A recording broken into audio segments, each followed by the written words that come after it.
Okay, now Ready? I think it's going. We think we're going. Hi, everybody. All right, so obviously today it is a service day. I'm here fixing machines at the shop today. Don't get too much, not around this area. All right, so this morning I wanted to put my favorite overalls on, but the boss lady says I've been showing too much skin lately on my knee. So these, if we look a little closer, were ripped. We had some clothing issues and they were actually ripped from here to here. So I decided to make a repair. And then I thought, wow, you know what? My friends at home here may not be aware of four-way stitching.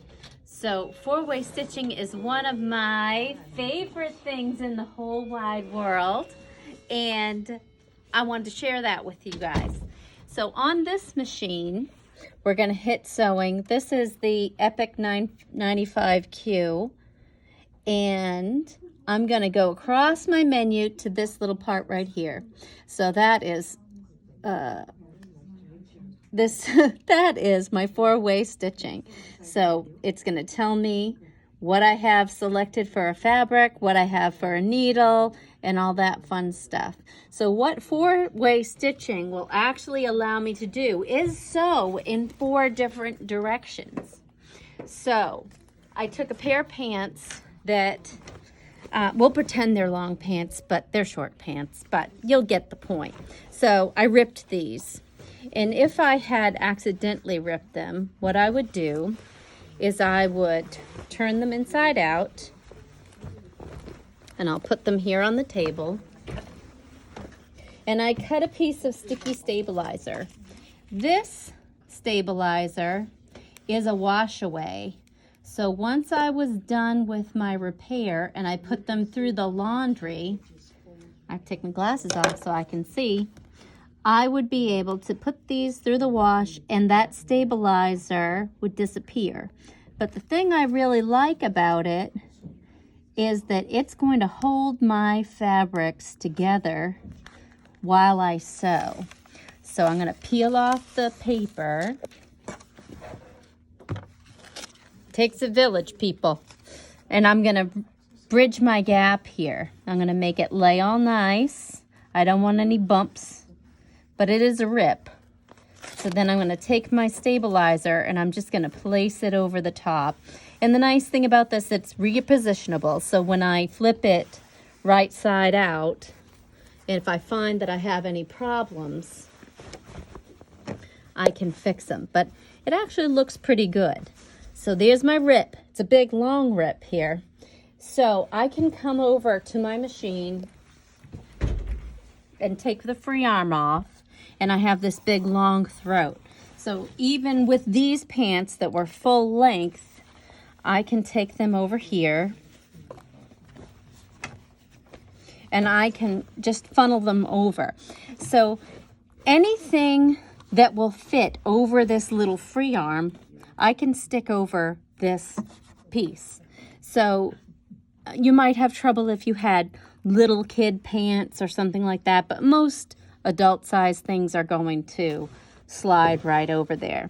So for mine, I decided on a decorative cute little stitch. So I selected this one here.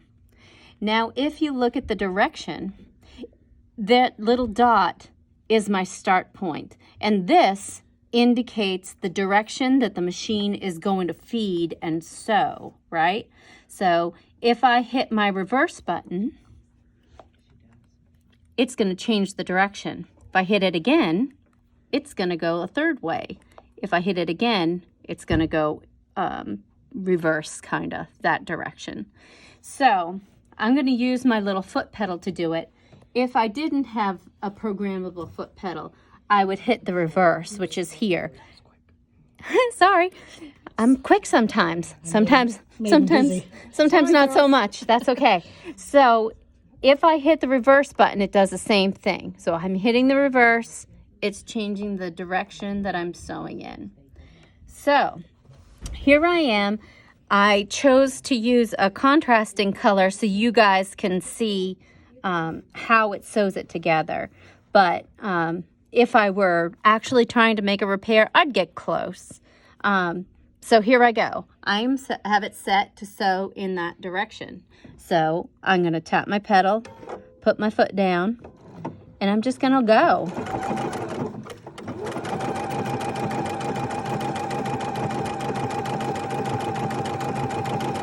If I were trying this for the first time, I would probably take a piece of scrap and I would practice and just to feel out the direction that the machine is going to feed the fabric in so that I know what to expect. I'm going to start out, in this case, a little above my tear, and now I've reached the end. So I hit reverse and it changed my direction. One more time, I'm going to sew back the way I started. So here I go again.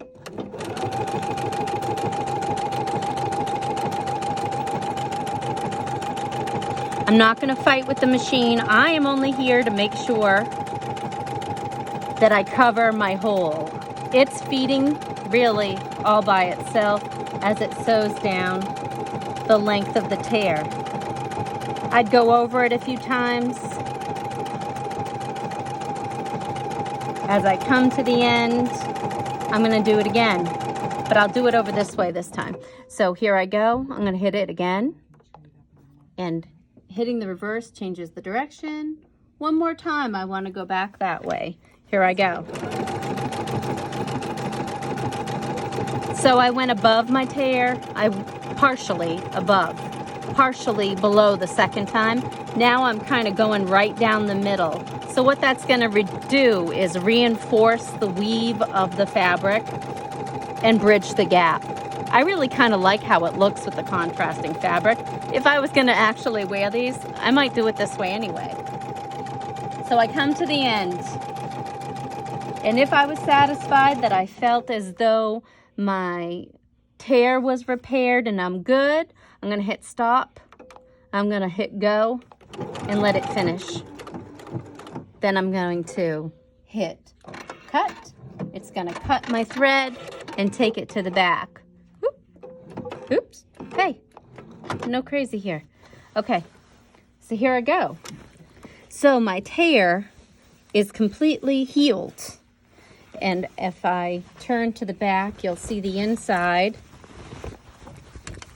If I felt as though this were going to take a lot of stress, if I felt that it was my favorite pair that was really worn, I might actually use a stabilizer that would stay, something soft that would just live in my pants.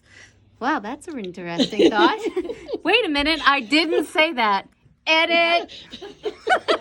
But this one will actually wash away.